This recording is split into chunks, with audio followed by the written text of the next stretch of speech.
Hi dears, welcome back to Right Recipes. ആവിയിൽ വേവിച്ചെടുക്കുന്ന ഒരു 4 മണി പലഹാരത്തിൻ്റെ റെസിപ്പിയാണ് ഇന്ന് ഷെയർ ചെയ്യാൻ പോകുന്നത്. ഇതൊരു പഴയകാലം നാടൻ പലഹാരമാണ്, വളരെ ഹെൽത്തിയാണ്. നമ്മളിത് അരിപ്പൊടിയും ശർക്കരയും തേങ്ങയും പഴമൊക്കെ ചേർത്തുണ്ടാക്കുന്നതാണ്. പിന്നെ ഇത് ഇപ്പോഴത്തെ തലമുറയ്ക്ക് ഇത് എന്താണെന്ന് കൂടി അറിയില്ല. ഇതൊരു കുമ്പിളപ്പമാണ്. അപ്പോൾ ഇതെങ്ങനെയാണ് ഉണ്ടാക്കുന്നതെന്ന് നോക്കാം. ആദ്യം നമുക്ക് മാവ് റെഡിയാക്കാം.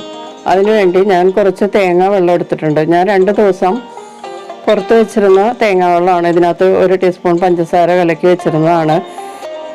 അപ്പം ഉണ്ടാക്കാൻ വേണ്ടി ഞാൻ റെഡിയാക്കി വെച്ചിരുന്നതാണ്. പക്ഷെ ഞാനതിപ്പോൾ ഈ മാവ് കുഴയ്ക്കാൻ വേണ്ടി എടുക്കുകയാണ്. അപ്പോൾ മാവിന് നല്ല സോഫ്റ്റ്നെസ് ഉണ്ടാവും. നമ്മൾ അപ്പം ഉണ്ടാക്കി കഴിയുമ്പോൾ, കുമ്പിളപ്പം ഉണ്ടാക്കി കഴിയുമ്പോൾ നല്ല സോഫ്റ്റായിട്ടിരിക്കും. അപ്പോൾ ഞാൻ ആ തേങ്ങ വെള്ളം ഈ ബൗളിലേക്ക് ഒഴിച്ചിട്ട് കുറച്ച് ഉപ്പും കൂടി ചേർത്തിട്ടുണ്ട്. ഇതിലേക്ക് ഞാൻ 1.5 കപ്പ് അരിപ്പൊടി ഉപയോഗിച്ചാണ് ഉണ്ടാക്കാൻ പോകുന്നത്. 1 കപ്പ് അരിപ്പൊടി ചേർത്ത് നമുക്ക് ഇതിലൊന്ന് കലക്കി നോക്കാം. ഒന്ന് മിക്സ് ചെയ്തതിന് ശേഷം ബാക്കി 1/2 കപ്പ് കൂടി ചേർക്കാം. തേങ്ങ വെള്ളം ഇല്ലാത്തവർ നേരിയ ചൂടുവെള്ളത്തിൽ കുഴച്ചെടുത്താലും മതിയാകും. ഇതിലേക്ക് 1/2 കപ്പ് ഉരുക്കിയ ശർക്കരയും കൂടി ഞാൻ ചേർക്കുന്നുണ്ട്. മധുരത്തിനനുസരിച്ചുള്ള ശർക്കരയാണ് ചേർക്കേണ്ടത്. നിങ്ങൾ നിങ്ങളുടെ ടേസ്റ്റ് അനുസരിച്ചുള്ള മധുരത്തിനുള്ള ശർക്കര ചേർക്കാം. ഉരുക്കിയ ശർക്കര ഇല്ലാത്തവർ ഉരുക്കിയെടുക്കുക. കുറച്ച് വെള്ളത്തിൽ ഉരുക്കിയെടുക്കുന്നതായിരിക്കും കൂടുതലും നല്ലത്. പിന്നെ ഇതിലേക്ക് 1 മീഡിയം തേങ്ങയുടെ 1 മുറി ചിരകിയ തേങ്ങ ചേർത്തിട്ടുണ്ട്. പിന്നെ 1/2 ടീസ്പൂൺ ഏലക്കാപ്പൊടിയും കൂടി ചേർക്കുക. എന്നിട്ട് ഇതെല്ലാം കൂടി നന്നായിട്ട് കുഴച്ചെടുക്കാം. ചപ്പാത്തി മാവിനേലും കുറച്ചുകൂടി ലൂസായിട്ടുള്ള ബാറ്ററാണ് നമുക്ക് വേണ്ടത്. നമ്മൾ കല്ലിൽ പരത്തി റൊട്ടിയൊക്കെ ഉണ്ടാക്കില്ലേ, ആ പാകത്തിലായിരിക്കണം. ഇതിലേക്ക് ഒരു ചെറിയ നേന്ത്രപ്പഴം ചെറുതായിട്ട് അരിഞ്ഞിട്ട് ഇതിലേക്ക് ചേർക്കുന്നുണ്ട്. അതും കൂടി ചേർക്കാൻ നിങ്ങൾക്ക് ഇഷ്ടമില്ലാത്തവർക്ക് ഇത് ചേർക്കേണ്ട ആവശ്യമില്ല കേട്ടോ. നേന്ത്രപ്പഴം കൂടി ചേർത്താൽ കുറച്ചുകൂടി ഹെൽത്തി ആയിട്ടുള്ള അപ്പം നമുക്ക് ഉണ്ടാക്കാൻ പറ്റും. കുമ്പിളപ്പമാണ് നമ്മൾ ഉണ്ടാക്കാൻ പോകുന്നത്. നമുക്കിനി ഇതൊരു 1/2 മണിക്കൂർ അല്ലെങ്കിൽ 1 മണിക്കൂർ റെസ്റ്റ് ചെയ്യാൻ വെക്കാം. ഈ സമയത്ത് നമുക്ക് കുമ്പിള് റെഡിയാക്കി എടുക്കാം. ഇല കൊണ്ടുള്ള കുമ്പിള്. കൂടുതൽ സമയം പൊങ്ങാൻ വെക്കേണ്ട ആവശ്യമില്ല. അപ്പോൾ നമുക്ക് കുമ്പിള് റെഡിയാക്കി എടുക്കാം. പട്ടയുടെ ഇലയാണ് ഈ കുമ്പിളപ്പം ഉണ്ടാക്കാൻ ഏറ്റവും നല്ലത്. പട്ടയിലയിൽ ഉണ്ടാക്കിയാൽ കുമ്പിളപ്പത്തിന് നല്ല ഫ്ലേവർ ആയിരിക്കും. ഇത് അവൈലബിൾ അല്ലാത്തവർ നിങ്ങൾക്ക് കയ്യിൽ എന്ത് ഇലയാണോ ഉള്ളത്, വാഴയിലോ അല്ലെങ്കിൽ പരുത്തി ഇലയിലോ നമുക്ക് കുമ്പിളുണ്ടാക്കിയിട്ട് ഉപയോഗിക്കാവുന്നതാണ്. പിന്നെ നമുക്ക് ഈർക്കിലാണ് വേണ്ടത്. ഈർക്കിലിൻ്റെ കഷ്ണം ചെറുതാക്കി മുറിക്കിയതാണ് ഞാൻ.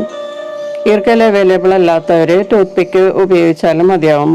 സൂപ്പർ മാർക്കറ്റുകളിൽ കിട്ടും ടൂത്ത് പിക്ക്. അതും ഉപയോഗിച്ച് ഇതുപോലെ കുമ്പിളുണ്ടാക്കിയെടുക്കാം. ഇത് ഒരു ഭാഗം ഇങ്ങനെ ചുരുട്ടിയെടുത്തതിന് ശേഷം ഉള്ളിലൂടെ നമ്മൾക്കിത് അറ്റാച്ച് ചെയ്തെടുക്കാം. അല്ലെങ്കിൽ നമുക്ക് പുറത്തും അറ്റാച്ച് ചെയ്യാം. ഈ പിക്ക് പുറത്തുകൂടിയും കുത്തി നമുക്ക് അറ്റാച്ച് ചെയ്തെടുക്കാം. ഇല കീറിപ്പോകാതെ നോക്കണം. ഇതുപോലെ കുമ്പിളുണ്ടാക്കിയെടുക്കാം. നമ്മളിത് ഓപ്പണായിട്ട് തന്നെയാണ് വെക്കുന്നത്. അപ്പോൾ ഞാൻ ആ കുമ്പിളെല്ലാം റെഡിയാക്കിയിട്ടുണ്ട്. നമുക്കിതൊരു പാത്രത്തിൽ ചായച്ചെടുത്തിട്ട് മാറ്റി വയ്ക്കാം. ഇനി നമുക്ക് ബാറ്റർ റെഡിയായോ നോക്കാം. ബാറ്റർ ഇപ്പോൾ കുറച്ചുകൂടി തിക്കായിട്ടുണ്ടാകും. പൊടിയൊക്കെ നന്നായിട്ട് കുതിർന്ന് വരുമ്പോൾ ഇത് കുറച്ചുകൂടി തിക്കാവും. ഇതൊന്ന് കുഴച്ച് നോക്കാം. ഉണ്ടോ, കുറച്ചുകൂടി നേരത്തെ നമ്മൾ വെച്ചതിലും കുറച്ചുകൂടി തിക്കായിട്ടുണ്ട്. അതായത് മാവ് കുറച്ചുകൂടി സോഫ്റ്റുമായി പൊങ്ങുകയും ചെയ്തിട്ടുണ്ട്. അപ്പമൊക്കെ ഉണ്ടാക്കുകയാണെങ്കിൽ നമ്മൾ 2-3 മണിക്കൂർ തേങ്ങ വെള്ളത്തിൽ കുഴച്ച് വെച്ചാൽ നന്നായിട്ട് പൊങ്ങിക്കിട്ടും. ഇതും 2-3 മണിക്കൂർ വെക്കുകയാണെങ്കിൽ നന്നായിട്ട് പൊങ്ങിക്കിട്ടും. പക്ഷെ നമുക്ക് ഈ അപ്പം ഉണ്ടാക്കാനായിട്ട് പൊങ്ങിയെടുക്കേണ്ട ആവശ്യമില്ല. പിന്നെ നിങ്ങൾക്ക് അങ്ങനെ ചെയ്യണമെങ്കിൽ അങ്ങനെയും ചെയ്യാം കേട്ടോ. അപ്പോൾ നമുക്ക് ഈ ഓരോ കുമ്പിളിലോട്ടും ഒരു ചെറിയ സ്പൂൺ കൊണ്ട് ബാറ്റർ കുറേശ്ശെ കോരിയെടുത്തിട്ട് ഇതുപോലെ ഫില്ല് ചെയ്യാം. നമ്മൾ സ്റ്റീമറിൽ വെള്ളം സ്റ്റീം വന്ന സമയത്ത് വേണം ഇങ്ങനെ ഫില്ല് ചെയ്തെടുക്കാൻ. ഓരോ കുമ്പിളിലും നമ്മൾ ബാറ്റർ ഫില്ല് ചെയ്തതിന് ശേഷം ഉടനെ തന്നെ ആവി വരുന്ന അപ്പച്ചമ്പയിലോട്ട് വെക്കണം, അതായത് സ്റ്റീമറിലോട്ട്. അല്ലെങ്കിൽ ഇത് നമ്മൾ വേറെ പാത്രത്തിൽ വെച്ചിട്ട് പിന്നെ എടുക്കുമ്പോഴേക്കും ഇത് ചിലപ്പോൾ ഒഴുകി പോകാനൊക്കെ ചാൻസ് ഉണ്ട്. അതുകൊണ്ട് ഫില്ല് ചെയ്ത ഉടനെ തന്നെ നമ്മൾ ആവി വരുന്ന സ്റ്റീമറിലോട്ട് വെച്ച് കൊടുക്കുക. എന്നിട്ട് ഒരു സെറ്റ് റെഡിയായി കഴിയുമ്പോൾ നമ്മളിത് മൂടി വെച്ചൊന്ന് ആവി കയറ്റുക. അതിനുശേഷം ബാക്കിയുള്ളതും കൂടി നമ്മളിങ്ങനെ വെച്ച് കൊടുക്കുക. അതുപോലെ സെറ്റായിട്ട് വെച്ച് കൊടുത്തതിന് ശേഷം എല്ലാം വെച്ചതിന് ശേഷം ഒരു 15 മിനിറ്റ് സ്റ്റീം ചെയ്താൽ നമ്മളുടെ ഈ അപ്പം റെഡി ആയിട്ടുണ്ടാകും. നമുക്കൊരു 15 മിനിറ്റ് മൂടി വെച്ച് കുക്ക് ചെയ്യാം. 15 മിനിറ്റിന് ശേഷം തുറന്നു നോക്കിയപ്പോഴേക്കും കണ്ടോ നന്നായിട്ട് എല്ലാം വെന്തിട്ടുണ്ട്. നമ്മളെ പഴമൊക്കെ വെന്തിരിക്കുന്നത് കാണാൻ പറ്റും. നല്ല ടേസ്റ്റ് ആയിട്ടുള്ള അപ്പമാണിത്. അപ്പോൾ നമുക്കിതൊരു പ്ലേറ്റിലേക്ക് മാറ്റാം.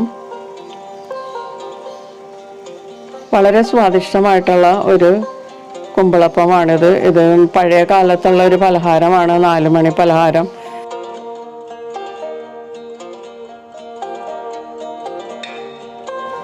സ്റ്റീം ചെയ്തെടുക്കുന്ന പലഹാരം ആയതുകൊണ്ട് വളരെ ഹെൽത്തിയുമാണ്.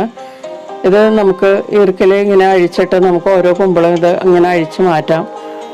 അപ്പോൾ ശരിക്കും നല്ല കുമ്പിൾ പോലെ തന്നെ ഇരിക്കുന്ന അപ്പമാണിത്.